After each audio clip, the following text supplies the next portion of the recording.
होली में किसने की माहौल खराब करने की कोशिश? आखिर राम के नाम से किसको है दिक्कत? भाईजान हो गए परेशान, मस्जिद पर देख राम का नाम। मस्जिद के अंदर रंग, छिड़ गई फिर सियासी जंग। राम, ये वो प्यारा नाम है जिसके उच्चारण भर से ही आपके जीवन की नैया पार हो जाती है। ये वो नाम है जिसको याद करने से ही आपके सारे दुख दर्द कट जाते हैं। लेकिन कुछ लोग अब इस नाम को लेकर राजनीति कर रहे हैं। राजनीति इस बात पर हो रही है कि एक मस्जिद पर राम का नाम लिख दिया गया। राजनीति इस बात पर हो रही है कि हिंदुओं को अपना हरिहर मंदिर वापस चाहिए। राजनीति इस बात पर हो रही है कि सालों से संभल में एक मंदिर के किवाड़ को जो बंद था उसको खुलवा दिया गया है। राजनीति इस बात पर हो रही है कि क्या ये सही है, लेकिन जरा गौर करिए कि महज कुर्सी के लिए राम को राजनीति के केंद्र में लाना ठीक है? क्या महज सत्ता हथियाने के लिए मंदिरों को बंद कराना ठीक है? और क्या मुख्यमंत्री के पद के लिए मंदिरों पर मस्जिद बनवाना जायज है? आप सोच रहे होंगे कि आज हम ऐसी बातें क्यों कर रहे हैं। दरअसल बीते दिन जो कुछ हुआ उससे सब कुछ पलट कर रख दिया। राम के नाम लिखने भर से ही लोगों की भावनाएं आहत हो गई। कहते हैं कि ईश्वर और अल्लाह एक है, तो फिर राम के नाम से लोगों को क्यों दिक्कत है? लेकिन एक तरफ सवाल यह भी है कि वो कौन सारे लोग हैं जो हिंदू मुस्लिम को लड़ाना चाहते हैं, जो चाहते हैं कि संभल समेत पूरा उत्तर प्रदेश में अमन चैन न रहे, यहाँ के लोग आपस में भिड़ते रहें और उनकी राजनीतिक रोटी अपने आप सिकती रहे। शायद वो उत्तर प्रदेश में शासन और प्रशासन को बदनाम करना चाहते हैं।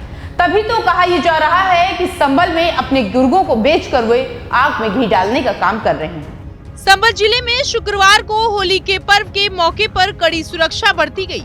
होली पर्व के साथ साथ जुमे की नमाज आराम से अदा की जा सके, इसलिए यहाँ सुरक्षा के कड़े बंदोबस्त किए गए थे। लेकिन उसके बाद भी कुछ शरारती तत्व अपने गलत मंसूबों को पूरा करते हुए दिखाई दिए। पूरा मामला हयातनगर थाना क्षेत्र के गुरेटा गाँव का है। यहाँ 14 मार्च के दिन यूपी के संभल जिले में होली पर माहौल बिगाड़ने की कोशिश की गई। शुक्रवार को होली के जुलूस के दौरान किसी असामाजिक तत्व ने मस्जिद के गेट पर रंग से जय श्री राम लिख दिया। लोगों ने गेट देखा तो हंगामा हो गया, जिसके बाद चंद मिनट में माहौल बिगड़ गया, जिससे दोनों पक्षों के लोग आमने सामने आ गए। सूचना मिलने पर पुलिस बल मौके पर पहुंचा और स्थिति को संभाला। पुलिस ने दोनों समुदाय के लोगों को समझाकर शांत कराया, तब जाकर मामला शांत हुआ। वीडियो सोशल मीडिया पर जमकर वायरल हो रहा है। एक रिपोर्ट के मुताबिक हर साल की तरह शुक्रवार को भी होली का जुलूस निकल रहा था, जिसमें बड़ी संख्या में लोग मौजूद थे। सभी होली की चौपाई गाते हुए चल रहे थे। तभी किसी असामाजिक तत्व ने रास्ते में मस्जिद के गेट पर रंग से जय श्री राम लिख दिया, जिससे स्थिति तनावपूर्ण हो गई और दोनों समुदाय के लोगों में कहासुनी हो गई। किसी ने घटना की सूचना पुलिस को दी।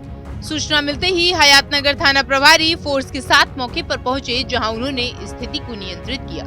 पुलिस ने दोनों पक्षों से बात करके मामले को शांत कराया। पुलिस ने लोगों से शांति और सौहार्द बनाए रखने की अपील की। मुस्लिम समुदाय के लोगों का आरोप है, जुलूस के दौरान कुछ लोगों ने जानबूझकर मंदिर के गेट पर जय श्री राम लिखा और मस्जिद के अंदर भी रंग फेंका। साथ ही पुलिस प्रशासन ने लोगों से अफवाहों से बचने और शांति बनाए रखने की अपील भी की। एएसपी श्रीचंद ने बताया, गुरेटा में मस्जिद पर रंग फेंके जाने की सूचना मिली थी। पुलिस ने दोनों समुदाय के लोगों को समझाकर शांत कर दिया। सभी ने शांति बनाए रखने की अपील की गई। संभल में मस्जिद के गेट के बाहर असामाजिक तत्वों द्वारा जय श्री राम लिखे जाने का वीडियो किसी ने बना लिया और फिर उसे सोशल मीडिया पर वायरल कर दिया। वीडियो वायरल होते ही हालात बिगड़ने लगे। हालांकि पुलिस ने समय रहते स्थिति पर काबू पा लिया। संभल में होली और जुमे की नमाज एक ही दिन पड़ी। कड़ी सुरक्षा के बीच दोनों त्योहारों को शांतिपूर्वक मनाया गया।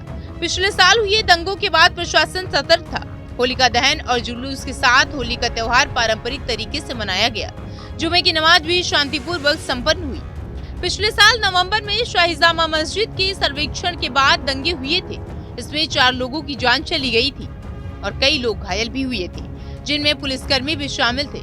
इस घटना के बाद से संभल में तनाव का माहौल था, इसीलिए इस बार प्रशासन ने सुरक्षा के पुख्ता इंतजाम भी किए थे। होली और जुमे की नमाज एक ही दिन होने के कारण प्रशासन की चिंता बढ़ गई थी, इसीलिए सुरक्षा के कड़े इंतजाम किए गए थे। संभल में आरएएफ ने फ्लैग मार्च किया। ड्रोन से भी निगरानी रखी गई। पूरे शहर को 29 सेक्टर में बांट दिया गया था। 3 स्तरीय सुरक्षा व्यवस्था लागू की गई थी। जिलाधिकारी राजेंद्र पेंसिया ने बताया, 212 जगहों पर होलिका दहन शांतिपूर्वक हुआ। लोगों ने नाच गाकर और गुलाल लगाकर होली मनाई। 60 से ज्यादा जुलूस निकाले गए। पारंपरिक चौपाई का जुलूस भी शहर में निकाला गया। ये सब कड़ी सुरक्षा के बीच हुआ। मस्जिद के सदर जफर अली ने दोनों समुदायों से शांति बनाए रखने की अपील की थी। उन्होंने कहा था कि होली और जुमे की नमाज दोनों ही सौहार्दपूर्वक माहौल से मनाई जाए। जुमे की नमाज दोपहर 2:30 बजे शांतिपूर्ण तरीके से हुई। प्रशासन की मुस्तैदी पर लोगों की समझदारी ने दोनों त्योहार शांति से संपन्न किए। किसी भी तरह की अप्रिय घटना नहीं हुई। पिछले साल हुए दंगे के बाद ये पहला बड़ा त्योहार था जो शांति से निपट गया। इससे लोगों में विश्वास जगा और आगे भी सभी त्योहार इसी तरह अमन चैन से मनाए जा सकेंगे। प्रशासन की सक्रियता और लोगों की आपसी समझदारी से ही ये संभव हो पाया। इसके साथ संभल की एसडीएम वंदना मिश्रा ने क्या कुछ कहा, पहले वो सुनिए। आपने देखा कि होली भी हमने अच्छे से उसको शांतिपूर्ण ढंग से पूरी तरह से उसको पूर्ण किया त्योहार को, और जितने जुलूस थे 64 जुलूस थे उसको शांतिपूर्ण ढंग से निकाला गया, जिसमें 2 बहुत बड़े जुलूस थे और वो ऐसे एरिया से निकलते थे जहां मिक्स पॉपुलेशन है, लेकिन उसमें भी सभी का सहयोग रहा और जुलूस को अच्छे से हम लोगों ने पूरा कराया। इसके अलावा होली के त्योहार के साथ साथ अभी जुमा की नमाज भी शांतिपूर्ण ढंग से संपन्न हुई है।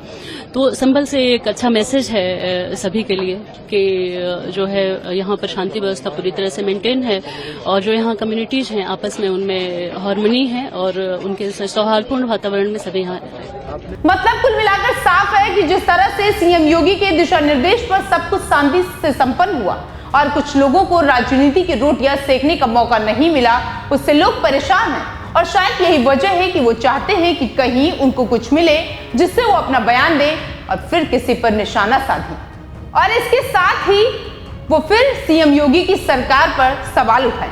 फिलहाल इस खबर में इतना ही है और ऐसी तमाम खबरों को देखने के लिए आप देखते रहिए जनतंत्र टीवी।